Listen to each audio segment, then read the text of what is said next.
So today's topic is all about hypergamy. Yes, you heard it correctly. Hypergamy, aka being hypergamous, and why it is so important that women choose that for themselves. Okay, so we're gonna get into that, but before I do, let me just say that I did recently make a few videos touching on the subject of MGTOW, and those videos have really taken off, and there's a lot of men out there who have had some things to say, let me tell you. There has been a few men that I can really appreciate, and I want to give a special shout out because there's a few men that actually came real respectful, real humble in the comments, and were willing to agree to disagree, if I might say it that way. And they were, anxious to tell their side and share their opinions about MGTOW and the reasons why they've chosen to go MGTOW and stuff, but they still understood what I was getting at in my videos. And even though they may not have agreed with me, they were able to, say if I made some pretty good points. If there's anything that they didn't agree with, they were very respectful in the way that they delivered their comments and telling me that I don't agree with this, but I totally understand where you're coming from. And there was only a handful. I've gotten a lot of comments on both of those videos. I made 2 of them. And I can probably count on one hand out of the comments that I've read how many were actually respectful and just coming at it from a place of, I get what you're saying, I hear you, I like the video, but here's my opinion on it, and this is why I feel this way. And I really appreciate you guys too. So to those of you who really did come through in the comments and were respectful and just shared your opinions, and we were able to have, a back and forth dialogue and agree to disagree and really, share each other's or see each other's viewpoints, I appreciate you guys. And you guys are MGTOW men that I'm absolutely okay with. And, there's no issues with you guys in my book. You guys are A-okay, and I appreciate you being so mature. Now, for the rest of y'all who are in the comments just tripping, hopefully you know that you're the ones that I was talking about, and you're showing yourselves right now. And that's all I have to say. Now, let's get into hypergamy and why it's so important. And this kind of piggybacks off of MGTOW, because as most of us know, MGTOW is all about men going their own way, choosing to step away from women altogether, because they don't want to be sucked into the trap that is marriage and having children and all that stuff, and have their relationships possibly go all haywire and all wrong, and then they end up with the short end of the stick at the end of the day, which is basically what being MGTOW is all about. Just avoiding that, going your own way so that you don't get caught up with some diabolical creature that's going to take you for everything you got. That's it in a nutshell. So let's talk about the other spectrum of that from a woman's point of view. What is so important that we as women do to ensure that we don't get caught up with some of these type of men that have that mindset? Because some of these men out here have the mindset that women are only good for laying on their back and cooking their meals and keeping their mouth shut. You know what I'm saying? There's a couple people in my comments that said real rude, crazy stuff like that. And there's a lot of men that are out here just running through women, going rampant because they have absolutely no respect for us, no regard for our feelings, none of that. You know what I'm saying? And they could care less whether they're MGTOW or not. There's just men out here doing this. And so how are we as women going to protect ourselves and make sure that we are always seen as the prize, and make sure that we are getting with somebody who knows that we are the prize, who doesn't mind the fact that we are the prize, who wants to put us on that pedestal and honor us and value us and respect us and take care of us? It doesn't mean that they are bowing down at our feet and kissing our toes and just losing themselves and totally being emasculated because they see a woman as the prize and they put her on a pedestal. That's not what it's about, okay? First and foremost. But what do we need to do as women to make sure that when we're out here on the dating pool, that those are the kind of men that we are attracting? And why is it so important that we are hypergamous? And we're going to talk about that. All right, so I'm going to tell you guys what my personal definition of hypergamy is. This is just me coming off the top, telling you guys what it is that I feel like hypergamy is all about and what it stands for. I didn't get this definition from Google or any of that, so here we go. Being hypergamous, being a woman who practices hypergamy, is all about standing absolutely in your feminine power and prowess, knowing without a shadow of a doubt who you are, loving yourself to no end, putting yourself absolutely first, and knowing your self-worth. It also has to do with knowing when to walk away from toxic relationships where you are not reaping any benefits. It also has to do with holding your head high at all times, even when people are trying to put you down, whether it be the men in the relationships that you've been with or other people trying to tell you that you don't deserve to be on a pedestal, that you don't deserve to be taken care of, that you should work like a racehorse and all of this type of stuff. Knowing who you are fully, having boundaries and sticking to them, and demanding or commanding respect. That is what I feel like hypergamy is all about. When it comes that time, if you find yourself in a relationship with someone who you thought everything was all good and you thought it was going to work out and everything was beautiful, and they end up not being the person for you, they show their true colors, and they end up really not being that person for you, instead of just sitting there and sticking it out, feeling like maybe you can't do any better, feeling like, oh my God, I love him, no. You know what you're going to do is you're going to pack your bags and you're going to chunk up the deuces and you're going to keep it rolling, and you're going to keep that head held high while you're doing so. Because you know that there's another one out there. If he didn't respect you, if he wasn't going to treat you right, if he wasn't going to give you what it is that you needed so that you weren't getting the short end of the stick in the relationship, then you gone. Okay? And you're on to the next one. And you have no regrets, no hesitation on doing so. Cut them off. That is what being hypergamous is to me. Knowing yourself, your self-worth, your self-value, loving yourself. You're not ever going to get what it is that you deserve out of life in general if you don't love yourself first. You have to be able to love yourself, because when you love yourself, you're always going to put yourself first, and you're never going to allow people to walk over you. I think that is the number one reason why it's so important to be hypergamous, is so that you don't get taken advantage of, so that you don't become a walking doormat to some of these men. There's so many times when we as women settle for men who are just not treating us right, who do not value us, do not see us as the prize, don't think that we're worthy of being taken care of, will sit there and mooch off of us and live off of us, allow us to go out into the workplace and work like a racehorse, like a mule, and make all the money. And then not only do that, but come home and have to do all the cleaning too, because he's been sitting on the couch playing video games all day. There's men like that out there. They still want all the perks of being the man, even though they're really not. So these are the type of situations that we have to avoid, ladies. We have to avoid this. If you have a man right now, that you are living with, that you're in a relationship with, and he's one, not working, or if he is working and he's not the breadwinner, you're the breadwinner, you're making the majority of the money, if you're paying all the bills, if he's riding around in your car while you at work, you know what I'm saying? He's not the one for you, honey. He's not the one. Guaranteed. He's a dusty, okay? I got that term from watching Michaela Pink and She Was 7. He's a dusty, and he's just using you for what he can get from you. Point blank, period. Men will not hesitate to do that in a heartbeat, especially if he looks better than you. Be aware, ladies, if he looks better than you do, and be honest with yourselves now. If you look in the mirror and you know that your man looks better than you do on a good day, on a bad day, whatever, especially if he's a catch that you know that he knows that you ain't never had nobody as fine as him, you can guarantee that he is using you for whatever it is that he's getting from you, whether you're paying, whether you're giving him a place to stay, whether you're buying him things, taking him on trips, because, you know, there's ladies that are out here just spending bread, just shuffling it out to these men. Please know that you're dealing with a dusty, even if he is fine, because there's a lot of fine dusties out there. You are dealing with a dusty.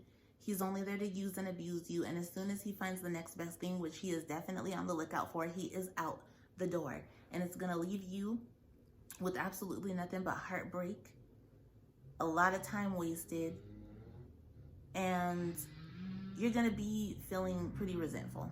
You are. Chances are, if you're in a relationship like that and it's been that way for a while, you're probably already feeling resentful now. So the best thing to do is to get out. Most likely he's living in your house anyway. So all you got to do is kick him out. Be clever. Figure out a way to get him out if you won't leave. But this is the type of stuff that we can't be dealing with, ladies, is these dusties out here that are only using us for what they can get from us. Okay, we don't have time for that. We need somebody who sees us as the prize, wants to take care of us, wants to nurture us, wants to love us, wants to respect us. And that does not mean that he is kneeling down at your feet, you know, emasculating himself, trying to be the provider. Being in a provider role as a man is masculine energy, okay? Let's get that straight. And feminine energy is sitting pretty, okay? Point blank, period. All right? So the reason why I wanted to talk about this is because I recently saw a YouTuber that I really, really enjoy. I'm not going to say her name, but she's a YouTuber that I watch often, and she's got a big platform. And she recently came on and discussed the fact that she recently broke up with her boyfriend, long-term relationship, and that it was just a horrible breakup. She's really, really hurt over it, of course. And some of the information that she divulged let me know that she was absolutely in a dusty pick-me-sha relationship, okay? She did say that some of the things that he said to her at the end of the relationship when they got into it or whatever were real nasty. He was calling her some real mean, ugly names, talking down about her appearance. I'm willing to bet money that to some extent he does look better than she does. And I'm not saying anything about this young lady's looks. I feel like she's a beautiful young lady. She is. But I mean, if for any reason he looks better than her, whether he's more in shape or he keeps himself together more, like when you put the two of them together, if he's looking better than she does, I don't know what he looks like, but if he's finer than she is, it's a wrap. We already knew that he was just there for what he could get, okay? But she said that he said some pretty mean, nasty, diabolical things to her about her weight and her looks and everything, and how he was like disgusted by her and stuff like that. Just real mean and nasty things. He's already moved on to a new one, okay? And she also divulged the fact, shared the information that she was the breadwinner in the relationship, that she paid every single bill for the whole entire relationship, which was red flag number one. You know what I'm saying? You don't be doing that now. I'm willing to bet, and I don't know her personally, but I'm willing to bet, especially if he was a looker, that she felt like he was somebody who normally wouldn't gravitate towards her, probably normally wouldn't like a girl like her. She was probably shocked and surprised and flattered and excited that he was even giving her the time of day when they first got together. Now, like I said, I'm not saying anything about this young lady's looks. To me, she's a very beautiful young woman, okay? But like I said, at the end of the day, if your man looks better than you do, there's a problem, period, okay? So, like I said, I'm willing to bet that she was super duper stoked and excited that he wanted to be with her in the first place, and she was super over the moon, gung-ho, and ready to pay every bill, ready to do whatever she asked him to do, ready to just be there. I'm pretty sure that she bent over backwards, doing everything that she could to hold on to that relationship. I'm pretty sure that she tried to be the perfect girlfriend and do everything that women think that you're supposed to do, cooking, cleaning, all that stuff, to keep his interest, and it just was not working. And now she realizes that she was being used the whole entire time. That the only reason why he was there in her vicinity, giving her any type of attention at all, is because he needed something. Either he needed a place to stay, obviously. He needed somebody who was going to pay all them bills. He needed somebody who was going to take care of him until he got sick enough or he found somebody else who was better and he moved on. He had his eyes on other women the whole entire time. She was never going to be that one. And he already knew this from the beginning. She was a placeholder. He was using her for what he could get from her. And now she sees that. She has admitted to the fact that she sees that, but it hurts. It hurts, it hurts, it hurts so, so bad. And I know that it does. I know that it does because she was super in love. She was super in love with this man. She probably thought that he was perfect. She was probably putting him on a pedestal, which is the reason why she was taking care of him, which is a no-no. I'm telling you right now, any man who is allowing you to be the breadwinner and do the majority of the work in any way, shape, or form is using you. And even though he's using you and he's well aware of it, there's a part of him that feels emasculated because you're out there doing the man's job, being the provider, buying everything, paying all the bills. And you know, as women, when we're doing all that, there ain't really nothing that you could tell us. You know what I'm saying? You try to come in and try to think you're going to run something, and we're over here paying every bill. Boost it down. You know what I'm saying? I run this. You know how women are. We are like that. If you give us too much control, you know, we're going to run with it, and you're going to feel emasculated. Which you should. You should feel emasculated if you're sitting there not doing anything and letting your woman work and pay all the bills. But anyways, guaranteed he felt emasculated because he wasn't out there being the provider. He wasn't doing big things, popping and everything like she is. She's got a really big platform. I think she's at least 100K here on YouTube. She's got a really big platform. She's doing the dang thing. You know what I'm saying? I'm pretty sure he wasn't even on that level, you know, at all.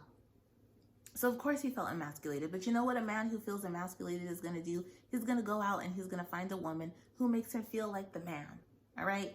He's going to find a woman who makes him feel like Big Daddy, even if he really ain't. And if he's whining and dining that woman, it's probably off of your dollar. You know what I'm saying? You really need to be careful, ladies. You need to be careful. We can't be getting caught up into these situations at all. Another thing that made me want to talk about this is I recently watched the story of Madame C.J. Walker on Netflix. If you guys haven't checked that out, y'all need to, okay? Octavia Spencer is playing the Madam herself, and I'm so happy to see her in that role. Blair Underwood is playing her husband, and he still looks fantabulous, by the way. Like, does he age? Like, what is going on? And Tiffany Haddish is playing Madame C.J. Walker's daughter. Big ups to Tiffany. She's doing the dang thing in the acting world. She's just really making a name for herself, and I'm loving it. So quickly before I move on, I wanted to take a moment to interject here and say that I did find out some new information about CJ Walker after I recorded this video. And he actually was an entrepreneur of sorts, and he owned several of his own businesses before Madame got into the hair business. So he wasn't as much of an unambitious bum as the movie was trying to make it out or make him out to be. So I do apologize for getting those facts wrong in this video. But even with that being said, the things that I'm going to say and the points that I'm trying to make throughout this video regarding the movie and Madame and CJ are very relevant. So don't dismiss them. Pay attention. So anyway, it was telling the story of Madame C.J. Walker and how she got started. And basically, throughout the story, we see a story of a woman who is a go-getter, a trendsetter, who is, you know, not taking no for an answer. She's not going to be stopped. She has dreams and goals, and she is going to achieve them. And she has a husband who is not as goal-oriented as she is, who is not as ambitious. Even though he's taking a back seat and he's helping her with her business, like I just said, he's very much taking a back seat. And he's not in the forefront at all. And at various times throughout the series, especially because of the day and age that it was, you know, women weren't even allowed to like be in the boardroom talking about anything that had to do with business. Like, there was plenty of times where she had to send her husband to represent her to talk to men about making business deals and stuff because she wasn't allowed to be there. And he was not doing his best to represent her at all. At all. And there was plenty of times during the series where you could tell that he felt emasculated, and he even got made fun of by his peers for not really being the man in the relationship and for having a woman who was more ambitious and more forward and more raw than he was. And you could tell that that bothered him. And eventually, he ended up cheating on her. He ended up cheating on her with a woman who was a lot more feminine, because let's just be honest, you have to be fully in a masculine energy to be making moves like the Madam, okay? And she is to be respected and revered, because that's absolutely important. There's nothing wrong with being in your masculine energy when the time calls for it, so you can make those business moves, so you can get things done. And she was very much in her masculine energy, trying to make her dreams come true. And he felt that, you know, he felt that. And so he went and found himself another woman who made him feel like the man, who made him feel like he was that one. You know what I'm saying? And he was whining and dining her and everything, but off of whose dollar? Off of the madam's, okay? Because he ain't had no money. He ain't had no money, okay? Okay, seriously, he was broke. I mean, if it wasn't for the madam, he wouldn't have had nothing. Eventually, they ended up divorcing, and, you know, him and his newbie, you know, was coming after madam for everything that she had, like they would, all bitter and whatnot, you know.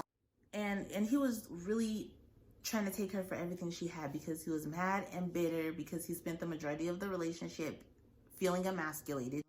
A lot of times when she would tell him her ideas of how she wanted to expand and go further, he would try to deter her and be like, well, why don't you want to just stick with where we're at right now? Why do you always want to push the envelope? Why do you always want to do this? Like, he very much tried to get her to stay exactly where she was. He didn't want to see her rise any further, so he would try to deter her. But her determination and her vision was just so far out there that she was not hearing it, and she went for what she was going to go for anyways. See what I'm getting at here? A dusty man who has no drive and no ambition, and he's sitting up and laid up with a woman who has all the drive, all the ambition, all the gumption. He's going to try to deter you from following your dreams because he doesn't want to see you rise. He wants to see you stay right there with him where he's at. But as soon as he decides to pick himself up out the mud and go get a bag or whatever, you best believe he's going to be looking for his dream girl. And it ain't you. Okay? And what does that leave you with? What do all of those years of being in a relationship with someone who had no goals, no ambition, wasn't trying to do anything, you worked yourself to death, you took care of you guys, and you thought that that was going to get you the man at the end of the day? No, it didn't. It just got you a world of pain, a world of heartbreak, your whole entire everything being turned upside down because you realized that this man was only in it to use you and abuse you in the first place, and now you're heartbroken and resentful, having a hard time moving on, can't get over him, eating bonbons and ice cream in the middle of the night for 6 whole months. You know what I'm saying? And meanwhile, he's over here gallivanting and having fun with the new one. Okay? And you're sitting over here. I don't want to go out, girl. I can't stop thinking about Terry. That's you. Over a man that you bent over backwards for. I'm telling you, ladies, bending over backwards for these men does not pay. I'm not saying that you don't need to reciprocate. If you find a good one that is showing you, you know, that he's there for you and he respects you and honors you and all that, I'm not saying you don't reciprocate. You absolutely do. But what I'm saying is that please do not settle. Do not allow yourself to get caught up in these relationships with men that don't have goals, that aren't out there doing it. You know what I'm saying? Do not allow yourself to be the breadwinner for a man. Now, absolutely, if you're single, you do need to be out there getting it. You do need to be out there doing your thing. Absolutely. But if you're looking to be in a relationship, before you settle and decide to spend your life with someone, make sure that you're being seen as the prize. Make sure that they respect you. Make sure that they honor you. Make sure that they want to provide for you and they don't see it as a problem. Like a lot of these MGTOW men out here see it as a problem. Think that we as women need to be erased, even though they had a mama that they wouldn't be here without. You know? See us as only good for laying down on our backs and cooking their meals and everything. Do you want to be that woman who is seen as only being good for laying on your back and cooking somebody's meals?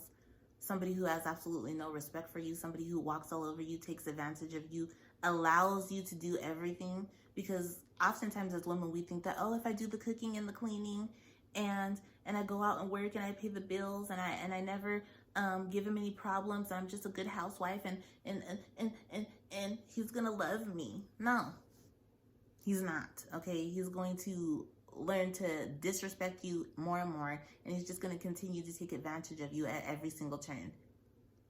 And that's what we have to avoid. That is the number one reason why it's so important to be hypergamous, is because we have to look out for ourselves, and we have to make sure that if we are going to get into a relationship and we are going to allow ourselves to be taken off the market, it's for someone and for a situation that is absolutely 1000% benefiting us, so that we can kick our feet up and not have to worry about anything. So that we don't have to work ourselves like a mule going out there in our masculine energy working every day. Yes, if you are doing something, especially if it's something that you're passionate about and you get in a bag, that's fantastic. You should keep on doing that. But make sure that you're linking up with somebody who still sees you as valuable and sees you as a feminine, delicate flower of a woman, and who wants to nourish and pamper you and do everything that he can to make both of your lives wonderful. And you should be doing the same for him. I'm not saying just sit there and look pretty and don't be doing nothing. You know what I'm saying? You still have to add value to that man's life as well. And I'm not saying monetary value, but you have to be somebody who he is happy to come home to, somebody who's not bringing the drama every single time you're around him, somebody who is making the house and the home a beautiful, tranquil place to be, someone who he always wants to come home to, someone who he can trust, someone who he feels vulnerable with and is in a happy state with. You know, make him feel happy, make him feel like a kid again, make him feel rejuvenated. You know what I mean? Put on your feminine charm and do everything that you can to make your man feel as though he does have a prize and that you are worth doing all of these things for, because no man wants to be out here doing all this and that for a woman who's not deserving of it in his eyes, obviously. So be the one who is deserving of it. Don't just be trying to play the game and just sit there looking pretty and not doing anything. You know what I'm saying? Do something. Add some value to the man's life. Be that voice of reason, that shoulder to lean on. Be that other half, like truly, truly be the other half of his being. You know, you do have to bring something. You do have to bring something, but it's not money. I'll tell you that. And that's why it's so important to be hypergamous, because we can't be out here getting taken advantage of and wasting our lives, wasting our time, wasting our pretty on men who don't value and appreciate us and are just going to pick up and leave the first chance that they get and leave us Layla Rashawn. Okay, let's just be honest. Layla Rashawn got done in by her man, and she wasn't taking good care of herself. She didn't keep herself up. Layla Rashawn used to be one of the baddest bees of the 90s, okay? Just bad. We're talking about Sunshine from Harlem Nights, okay? And now look at her. She did not keep herself up.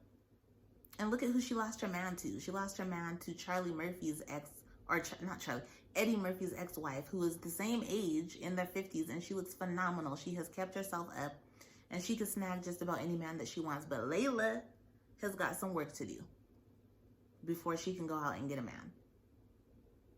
You know?